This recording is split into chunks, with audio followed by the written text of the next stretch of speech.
नमस्कार, आप देख रहे हैं जोहार झारखंड। मैं हूं आपके साथ विभा उपाध्याय। बुलेटिन की शुरुआत इस वक्त बड़ी खबर के साथ। खबर पलामू से आ रही है, जहां पर घूसखोर पेशकार को रंगे हाथों गिरफ्तार किया गया है।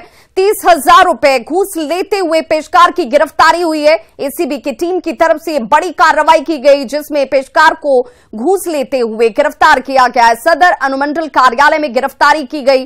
जमीन विवाद के मामले में घूस की मांग की गई थी और इसी रकम को लेते वक्त 30,000 रुपए की यह रकम ली जा रही थी, जिस दौरान पेशकार को गिरफ्तार कर लिया।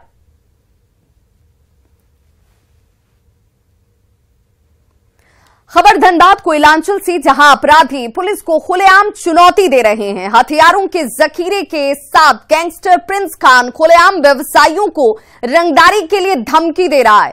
प्रिंस खान का धमकी भरा वीडियो इस वक्त वायरल होता हुआ। वहीं 2 दिसंबर को कतरास में मार्बल कारोबारी दिनेश भगत की दुकान पर अपराधियों ने सरेआम अंधाधुंध फायरिंग की थी। तो ठीक 2 दिन बाद 4 दिसंबर को बैंक मोड़ इलाके में कोयला कारोबारी प्रतीक उर्फ पप्पू मंडल के घर पर अपराधियों ने फायरिंग कर दहशत फैलाने की कोशिश की। मार्बल कारोबारी की दुकान पर फायरिंग के मामले में पुलिस 5 लोगों को हिरासत में लेकर इस वक्त पूछताछ कर रही है। हालांकि पुलिस इस पूरे मामले में फिलहाल कोई खुलासा नहीं कर पाई है। वहीं प्रिंस खान के वायरल वीडियो पर एसडीपीओ मुख्यालय ने जरूर कहा कि वीडियो की सत्यता की जांच कराई जाएगी। अपराधी सलाखों के पीछे होंगे। कितनी सत्यता है और क्या है, उसके पश्चात ही कुछ कह पाना संभव है। धनबाद पुलिस लगातार जो भी संगठित अपराध हैं या जो भी अन्य अपराध कर्मी हैं, उनके विरुद्ध लगातार ठोस एवं प्रभावी और कारगर कार्रवाई धनबाद पुलिस के द्वारा किया जा रहा है और आगे भी किया जाता रहेगा। खबर धनबाद से, जहां रिसेप्शन में शामिल होने गए कारोबारी अजय पासवान की गोली मारकर हत्या कर दी गई। अजय पासवान सोमवार की रात बगुला बस्ती में निरंजन हजरा के बेटे के रिसेप्शन पार्टी में शामिल होने के लिए पहुंचे हुए थे और इसी दौरान पंडाल में घुसकर एक युवक ने कारोबारी पर गोली चला दी। गोली लग चलते ही मौके पर अफरा तफरी का माहौल हो गया। आनंद फानन में अजय पासवान को SNMMCH ले जाया गया, जहां डॉक्टरों ने उन्हें मृत घोषित कर दिया। घटना के बाद से लोगों में आक्रोश है और फिलहाल पुलिस अब इस पूरे मामले की छानबीन में जुटी हुई है। और अब बात पंकज मिश्रा की, जिन पर ईडी का शिकंजा लगातार कसता जा रहा है। पंकज मिश्रा के ड्राइवर को ईडी ने तलब कर लिया है। ड्राइवर सूरज पंडित और चंदन से ईडी पूछताछ करने वाली है। दोनों पर पंकज मिश्रा को मदद करने का आरोप है और इसी के मद्देनजर ये पूछताछ बेहद अहम मानी जा रही है। ड्राइवर पर कॉल के लिए मोबाइल अपना मुहैया कराने का आरोप लगा है और कॉल के लिए मोबाइल मुहैया कराने के इस मामले में पंकज मिश्रा कि इन ड्राइवर से पूछताछ इस वक्त बेहद महत्वपूर्ण मानी जा रही है। ड्राइवर सूरज पंडित और चंदन से यह पूछताछ होने वाली है।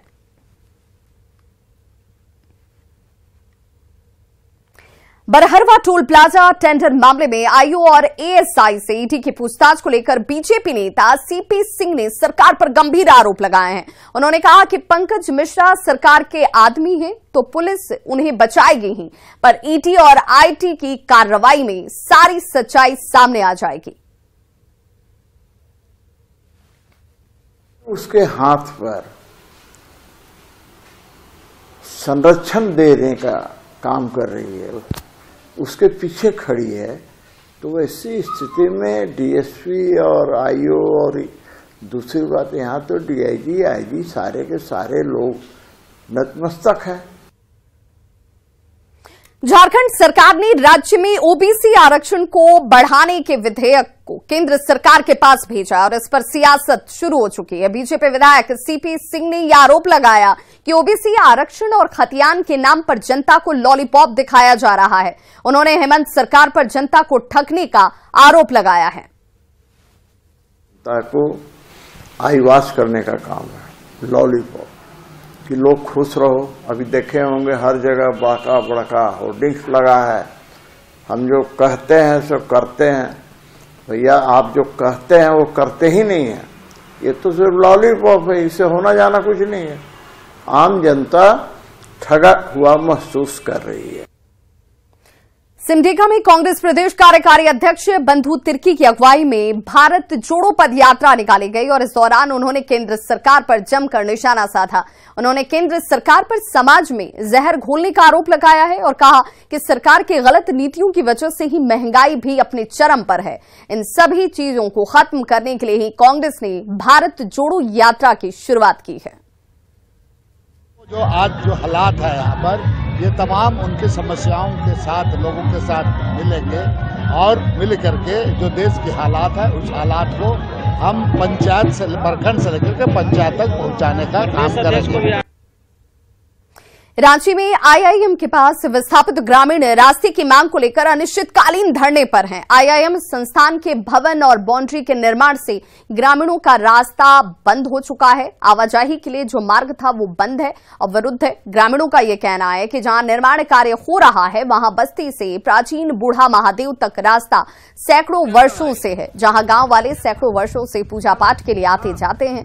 और यही नहीं, ग्रामीणों की खेती की जमीनें भी संस्थान के पीछे हैं, जहां से वो इसी रास्ते से अपनी फसल को लेकर आते जाते हैं। ग्रामीणों ने आईआईएम प्रबंधन से मांग की है कि प्राचीन बूढ़ा महादेव तक 14 फीट का रास्ता छोड़कर निर्माण कार्य किया जाए। यहाँ पर जो आईआईएम द्वारा जो यहाँ पे संस्था बनी है, उनके द्वारा हमारा धार्मिक स्थान है उसको आज यहाँ पे बाउंड्री वाल किया जा रहा है। उसी में हम लोग धरना प्रदर्शन कर रहे हैं, क्योंकि ये हम लोगों का जो वर्षों पुराना जो हम लोगों का धर्म स्थल है, जो हम लोगों का आस्था से जुड़ा हुआ है, आज वो आईआईएम के द्वारा यहाँ पर हम लोगों को रास्ता नहीं दिया जा रहा है। तो हम लोग ग्रामीण जी के क्या करेंगे? ये धर्म का युद्ध है सर। धर्म युद्ध में जो हमारे साथ आएंगे वो धर्मी रहेंगे और जो इन लोग के साथ में जाएगा वो अधर्मी रहेगा। हम लोग का धर्म के साथ में खिलवाड़ न किया जाए, यही बोलना है। धरना पर बैठे हैं। हम लोग का प्राचीन मंदिर है आगे जाके, और ये प्राचीन हम लोग का रास्ता ही है, रोड। इसको हम लोग का ये आईएम जो है वो बंद करने जा रहा था, तो इसी के कारण हम लोग यहाँ पर धरना प्रदर्शन में बैठे हैं कि हम लोग इसको रोड हम लोग का नहीं छोड़िएगा तो हम लोग आस्था की जगह में कैसे जाएंगे। और चलिए अब आपको एक सरकारी स्कूल की तस्वीर दिखाते हैं और इस तस्वीर को देखने के बाद आपके जहन में भी कई सवाल खड़े होंगे। पाकुड़ जिले के सभी सरकारी स्कूलों में अब भी लकड़ी के चूल्हों पर ही मध्याह्न भोजन बनाया जा रहा है, जबकि सभी स्कूलों को गैस चूल्हा और सिलेंडर कनेक्शंस के लिए राशि उपलब्ध करा दी गई है। पैसे दिए जाने के बावजूद बहुत से स्कूलों में अब भी लकड़ी के चूल्हों पर ही मध्याह्न का भोजन पकाया जाता है। स्कूल में चूल्हे का धुआं निकलने की वजह से छात्रों को पढ़ाई में मुश्किलों का सामना करना पड़ता है, लेकिन स्कूलों का रवैया बदलने का नाम ही नहीं ले रहा। में ही खाना बनता है और मेरे तरफ से गैस का व्यवस्था किया गया है। दोनों चूल्हा जो है चालू हालत में है, मगर आज जो है वो कोयले पर खाना बन रहा है, क्योंकि यहाँ पे जो मुख्य रसोईया है वो एक है और वो भी है नहीं, तो उसके जगह पर कोई दूसरे को बोल के गई है कि कार्य करने के लिए, तो वो थोड़ा गैस पर खाना बनाने में हिचकती है, इसलिए चूल्हा धराई है। और मेरे तरफ से दोनों गैस का व्यवस्था है। गैस नहीं मिला है इसलिए कोयला से बना रहे हैं हम लोग को कोयला से बनाने में दिक्कत हो रहा है, धुआं लग रहा है, आग जल रहा है, फिर भी बनाते हैं कष्ट से। लेकिन आप लोग का चार्ट में लिखा हुआ है जो गैस में से बनाना है खाना। गैस में तो बनाना का नियम धर्म है, लेकिन नहीं मिलता है तो कौन सी करें। कई बार लिख के दिए हैं, 2-3 बार लिख के दिए हैं। और इसके बारे में बताना चाहेंगे कि हमने गुरु गोष्ठी में और शिक्षकों को सख्त निर्देश दिया है कि गैस सिलेंडर पर ही खाना बनाना है, और ये संज्ञान में आया हम देख लेते हैं।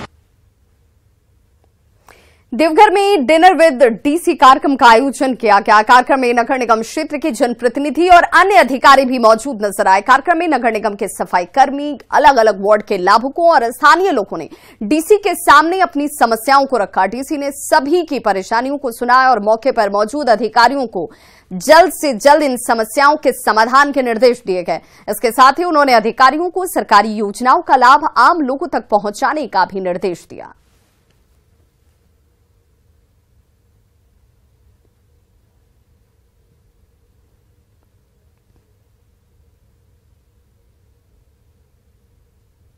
खासकर नगर निगम के सफाई कर्मचारी लोग हो गए और अलग अलग योजनाओं से जुड़े हुए लोगों से यहाँ हम लोग वार्तालाप किए और विशेषकर ये जानना चाहते थे कि जो राज्य सरकार के और केंद्र सरकार की जो योजनाएं जो है उनको किस तरह पहुंच रहे हैं, उनका लाभ कैसे हो रहा है। रामगढ़ के मुराम कला में किसान फूलों की खेती करके आत्मनिर्भर बन रहे हैं। जी हां, यहाँ के किसान हैदराबाद और कोलकाता से गेंदा फूल के कई किस्म के पौधे मंगाते हैं और फिर इन्हीं पौधों को खेती में तब्दील कर बाजार में बेचा जाता है। खूबसूरत फूलों की खेती से इनकी आमदनी में इजाफा हुआ है। खासकर शादी विवाह और पर्व त्योहार के दौरान फूलों की काफी डिमांड रहती है। किसानों से बातचीत की हमारे सहयोगी जावेद खान ने। गेंदे के फूलों से अपनी किस्मत बदल रहे हैं। आप हमारे पीछे देख सकते हैं, रामगढ़ के मुराम कला में मैं हूं और यहां पर किसान जो हैं गेंदे की खेती कर रहे हैं। बताया गया कि कोलकाता और हैदराबाद से गेंदे के पौधे यहाँ लाया है और गेंदे के फूल आप देख सकते हैं इनके बागान में लहलहा रहे हैं और रामगढ़ के बाजार में बेच करके ये आर्थिक रूप से संपन्न बन रहे हैं। इन्होंने बताया कि बीते 3 वर्षों से ये गेंदे की खेती कर रहे हैं। यहाँ पर इनसे सीधे हम किसान से बात कराते हैं कि गेंदे की खेती आप कब से कर रहे हैं और गेंदे की खेती से आपको क्या क्या फायदा हो रहा है, बताइए। मेरे गेंदे की खेती से कुछ आमदनी हो रही है और इससे घर परिवार चल रहा है और बच्चों को पढ़ाई लिखाई बढ़िया से हो रहा है और कुछ आर्थिक मदद मिले तो हो सकता है। कब से कर रहे हैं खेती आप? ये तो खेती 3-4 साल से कर रहे हैं। हाँ, अच्छी आमदनी है। कहाँ इसे बेचते हैं? ले जाते? ये बाजार में भी बिकता है और शादी ब्याह में भी ले जाते हैं और सीधे आपके खेतों से जाता है? हाँ। और क्या बोलते हैं, पूजा पाठ में भी ले जाते हैं। खेती को कैमरे के माध्यम से देखा जा सकता है कि किस तरह की इन्होंने खेती की है। दूसरे किसान भी इनसे प्रेरणा लेकर के गेंदे की फूलों की खेती इस इलाके में शुरू कर रहे हैं और आर्थिक रूप से संपन्न बन रहे हैं। ऐसे में कहा जा सकता है कि गेंदे की फूलों की खेती आर्थिक रूप से किसानों को संपन्न बना रही है। जावेद खान, न्यूज़ 18, रामगढ़। बोकारो में दुलाही बुलबुला कुंड अनोखा है। जलकुंड सदियों से लोगों के आस्था का केंद्र बना हुआ है और बोकारो से करीब 27 किलोमीटर दूर जरीडीह प्रखंड के जंगडीह गांव में ये कुंड है। यहां ताली बजाते ही कुंड से पानी ऊपर की ओर उठने लगता है और ये मान्यता है कि इस कुंड में स्नान करने से कई बीमारियां ठीक हो जाती हैं। इसमें एक बार नहा लेने से कभी कोई चर्म रोग नहीं होता। वहीं कुंड के पास एक मंदिर भी है जहां पूजा अर्चना करने से सबकी मनोकामनाएं पूर्ण होती हैं। इस कुंड की खासियत यह है कि यहाँ सर्दी में गर्म और गर्मी में ठंडा पानी निकलता है। इस अनोखे कुंड में नहाने के लिए लोग दूर दूर से पहुंचते हैं और इस कुंड पर कई वैज्ञानिकों ने रिसर्च किया कि आखिर यहाँ पर पानी आता कहां से है, लेकिन आज तक इसके रहस्य से पर्दा नहीं उठ पाया। इस कुंड को दुलाही कुंड के नाम से जाना जाता है और इस जलाशय का पानी एकदम साफ है। ये औषधीय गुण से भरा हुआ है। ग्रामीणों का ये क्या आस्था है, ग्रामीणों का ये मानना है कि स्थल को सरकार पर्यटक स्थल के तौर पर घोषित करे। पानी का मान्यता यहाँ पर जो है इस सबसे बड़ा है कि इस पानी से नहाने से लोगों को किसी हर एक तरह के जो चर्म रोग है वह चर्म रोग से लोगों को मुक्ति मिलती है। प्राचीन काल से मैंने ये पानी निकल रहा है। मेरा पिताजी बोला, मेरा पिता का पिता बोला, उसके पिता बोला कि नहीं, हम लोग बहुत दिन से देखते हैं कि ये पानी बुलबुला निकलते रहता है। कुंड प्राचीन काल से है। ऐसा माना जा रहा है कि जिस टाइम वनवास राम जी आए हुए थे उस टाइम दक्षिण की ओर जा रहे थे राम, सीता और लक्ष्मण। उसी टाइम से यह कुंड बना हुआ है। लोगों का, हम लोग का, बुजुर्ग लोग का और लोग का कहना है। पूर्वी सिंहभूम में महिलाओं को आत्मनिर्भर बनाने और रोजगार से जोड़ने के लिए नाबार्ड के साथ सेल्को फाउंडेशन ने एक पहल की है। सोसाइटी फॉर रूरल डेवलपमेंट ने बिजली की समस्या को देखते हुए महिलाओं को सोलर ऊर्जा उपलब्ध कराई है, जिससे महिलाएं बिना किसी परेशानी के मसाला पीसने, सैनिटरी पैड मेकिंग और दाल पैकेजिंग का काम कर रही हैं। पहले इन महिलाओं को बिजली के लिए 10 किलोमीटर चलना पड़ता था, पर अब सोलर प्लांट लग जाने की वजह से इनकी जिंदगी आसान हो गई है। सोलर आने से बहुत अच्छा काज होता है। जहाँ भी लाइन नहीं हो, कभी भी आकर मैंने पिसा कर। तो महिला होता है कि बहुत सारा घर का काम संभालना पड़ता है इसको। वो भी संभालने के बाद अगर उन लोग को महीना में 2500 से 3000 या 4000 रुपया मिल जाता तो उसका फैमिली में जो होता है ना काफ़ी सपोर्ट मिलता है। दिन भर का तो हम लोग पेमेंट दीदी लोग भी नहीं कर पाते हैं, क्योंकि बच्चों को स्कूल भेजता है, फिर घर का थोड़ा बहुत काम करते हैं, फिर आके यहाँ मसाला बनाते हैं। तो इसे तो 4 घंटा से 4.5 घंटा, उससे ज़्यादा इन लोग टाइम नहीं दे पाते हैं। The new areas what we feel is that fish farming में भी एरेटर्स हैं या बायोफ्लॉक जो है हमारा है सिस्टम ऑलरेडी जो है, उन बायोफ्लॉक्स में भी जो है वो उसमें काम करेंगे। और I think SELCO foundation is a very important organization for the state, and with their cooperation I am sure this will bring about a revolution. और रांची से बड़ी खबर आ रही है, जहां पर पूर्व सीएम मधु कोड़ा की आज ईडी कोर्ट में पेशी हुई है। मनी लॉन्ड्रिंग के मामले में मधु कोड़ा की पेशी आज हुई है ईडी कोर्ट में। अगली सुनवाई की तारीख 7 जनवरी को तय किया गया है। अवैध कमाई से जुड़ा हुआ मामला और इसी मामले को लेकर पूर्व सीएम मधु कोड़ा की आज ईडी कोर्ट में पेशी हुई और 7 जनवरी को अगली सुनवाई के लिए तारीख सुनिश्चित की गई।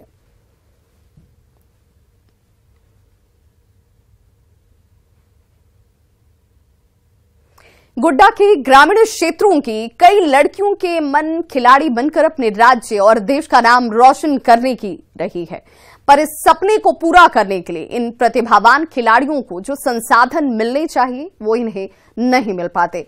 खिलाड़ियों को फुटबॉल प्रैक्टिस के लिए बड़े मैदान की जरूरत है। मैदान नहीं होने की वजह से इन्हें प्रैक्टिस करने में परेशानी होती है। संवाददाता गौरव झा की ये रिपोर्ट देखिए। ये बच्चियां सिर्फ गोड्डा की ही नहीं बल्कि देश की भी भविष्य हो सकती है, क्योंकि जब ये कहा जाता है कि लड़कियों को पर्दे में रखा जाएगा तो ये बच्चियां तमाम पर्दों से बाहर निकलकर फुटबॉल के मैदान में अपना जौहर दिखाना चाहती है। ये वो कस्तूरबा की बच्चियां हैं जो फुटबॉल का प्रैक्टिस कर रही है और इनका मैच होना है। यहाँ आप देखिए कि इस बच्चे ने हाथ में ग्लव्स पहन रखा है, जूते पहन रखे हैं और तमाम तैयारियों के साथ मैदान में आई जरूर है, लेकिन एक कसक से इनके मन में रह जाती है कि बतौर खिलाड़ी जो संसाधन इन्हें मिलना चाहिए, क्योंकि हम अक्सर देखा करते हैं जो सुदूर क्षेत्रों के खिलाड़ी होते हैं उन्हें संसाधन की कमी होती है और उस संसाधन की कमी की वजह से उनकी प्रतिभाएं कहीं दब कर मर जाती है। ये एक छोटी सी बच्ची है। यहाँ पर कौन सी क्लास के हैं आप? 9th। कौन सा स्कूल है आपका? KGBB ठाकुरगढ़। क्या आपका सपना क्या है? फुटबॉलर बनना? एक खिलाड़ी बनना। एक खिलाड़ी बनना है। मैदान अच्छा नहीं है ना, इसलिए नहीं, लेकिन सपना है कि खिलाड़ी बनना। क्या क्या कमी रह जाता है? सिर्फ हम लोग का सब कुछ है लेकिन मैदान नहीं है। मैदान की कमी के कारण खिलाड़ी बनने की जो चाह है वो अधूरी सी रह जाती है। Yes sir. क्या चाहते हैं? मैदान हो और फिर प्रैक्टिस हो पाए। कैसे बन पाएंगे? ऐसे में खिलाड़ी बन पाएंगे? यस सर, ऐसे तो बनना चाह रहे हैं लेकिन देखते हैं। परेशानी तो ये वो तमाम परेशानी है कि मैदान नहीं है और मैदान नहीं होने के कारण इन बच्चों का सपना कहीं दब ना जाए। ये भी देखने योग्य होगा कि किस तरीके से इन बच्चों का भविष्य जो है वो बतौर खिलाड़ी उज्जवल हो पाता है। गौरव झा, न्यूज़ 18 गोड्डा। बढ़ती महंगाई ने शादियों का बजट बिगाड़ दिया है। टेंट और बैंड से लेकर जेवरात तक सब कुछ महंगे हो गए हैं। ऐसे में दूल्हा और दुल्हन की फैमिली बेहद परेशान है। आसमान छूती कीमतों के चलते शादी की खरीदारी मुश्किल हो चुकी है। खासकर मध्यम और निम्न मध्यम वर्गीय परिवारों की बात करें तो उनके लिए सीमित बजट में शादी की शॉपिंग टेढ़ी खीर साबित हो रही है।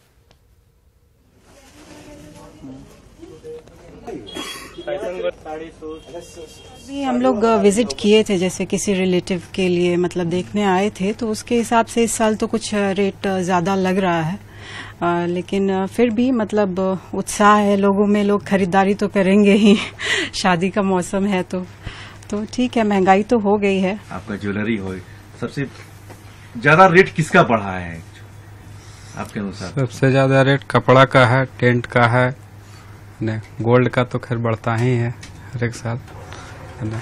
लेकिन कितने तारीख को शादी आपकी है? 13 तारीख को, 13 दिसंबर को। आपने अभी तक क्या क्या खरीदारी की है? बस शेरवानी खरीदे हैं, शर्ट पैंट। झारखंड के कई हिस्सों में कपकपाती ठंड ने अब दस्तक दे दी है। आने वाले सप्ताह में राज्य का तापमान लुढ़ककर 5 डिग्री सेल्सियस तक पहुंच सकता है, यह अनुमान लगाया जा रहा है। दरअसल आंध्र प्रदेश में एक निम्न दबाव का क्षेत्र बन रहा है, जिसकी वजह से बंगाल की खाड़ी और झारखंड में 9 दिसंबर से लेकर 12 दिसंबर तक बादल छाए रहेंगे और इस दौरान दिन में भी थोड़ी ठंड बढ़ी हुई नजर आएगी। सहित झारखंड के कई हिस्सों में ठंड का प्रकोप धीरे धीरे बढ़ता जा रहा है।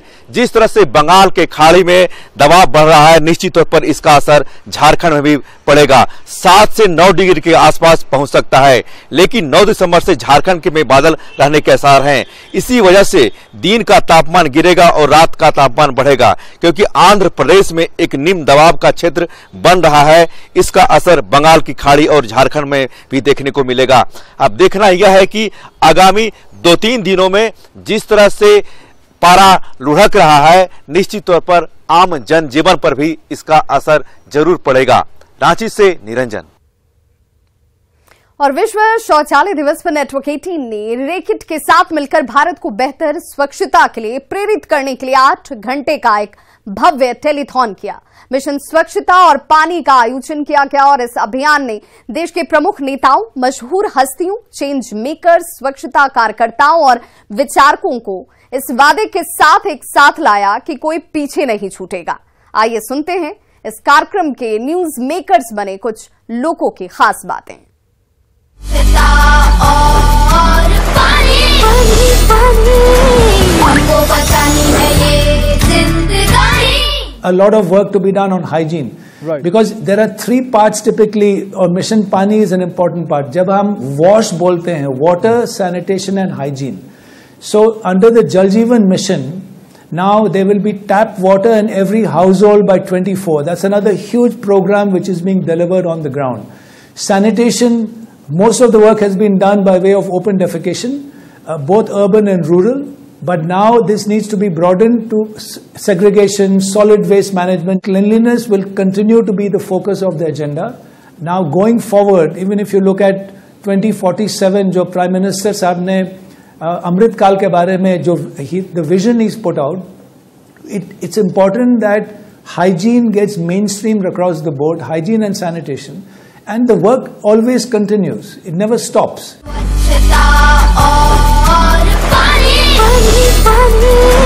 हमको बचानी है ये जिंदगानी। और बड़ी खबर इस वक्त रांची से आ रही है, जहां पर ईडी दफ्तर नहीं पहुंचे पंकज मिश्रा के ड्राइवर सूरज पंडित और चंदन को तलब किया गया था। आज पूछताछ होनी थी। ईडी ने दोनों ड्राइवर को तलब किया था, लेकिन बड़ी खबर ये कि दोनों ही ईडी दफ्तर नहीं पहुंचे। पंकज मिश्रा को फोन मुहैया कराने का इन दोनों के ऊपर आरोप, जिस बाबत ईडी की तरफ से पूछताछ होनी थी, लेकिन बड़ी खबर यह कि दोनों ही ईडी दफ्तर नहीं पहुंचे। सूरज और चंदन से यह पूछताछ बेहद महत्वपूर्ण मानी जा रही है। तो इस बुलेटिन में बस इतना ही, लेकिन